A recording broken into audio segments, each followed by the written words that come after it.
Tal, good to have you back with us. What can you tell us? We're hearing these reports that the leadership, the defense minister, is saying that he wants everyone at the ready.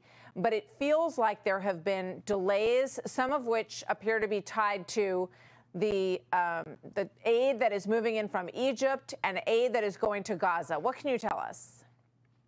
So first, the IDF is ready. We're taking action, and we're ready to take further action. And we will do whatever it takes to make sure that by the end of this operation in Gaza, we will dismantle Hamas's military capabilities.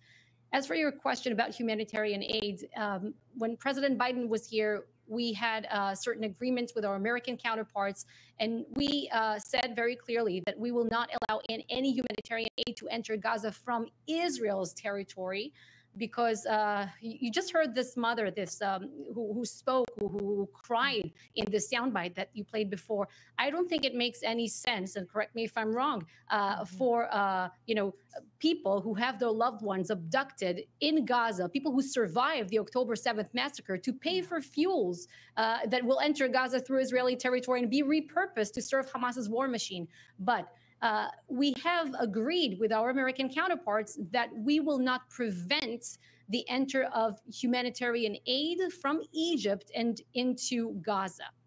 So, and this humanitarian aid includes essential supplies like food, like water, and medical supplies.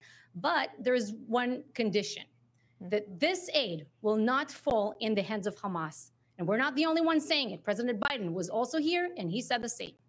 Yeah, I mean, we've seen it happen before. We've seen funding that was supposed to go to humanitarian purposes in Gaza City end up on the battlefield and in Hamas's hands. They do not take care of the people there with these funds that have flowed from U.S. taxpayers, from Israeli taxpayers. There's a lot of evidence of that over the years. Do you feel that the United States has held Israel back in terms of the timing of this offensive? Israel is not restrained. We will act and we will do what has to be done, because our nation is very united behind the military, and we know what has to be done and when it has to be done. I'm not going to divulge any military strategy moving ahead or so on, but we will dismantle Hamas. And that's what we're going to do, Martha. Nobody's holding us back. Anyone who's calling for a ceasefire right now, and I'm hearing these voices coming from, some parts in the U.S., or, I'm seeing these protests, and in certain parts of the world, these are riots. We can call them out for what they are. Anyone who's calling for a ceasefire right now, or restraint on behalf of Israel, is serving the pro-Hamas position. These barbarians should not get away with what they did. So we can't send out this message of, okay, impunity for 1,400 Israelis slaughtered. And, for the beheading, for the raping, for the torturing.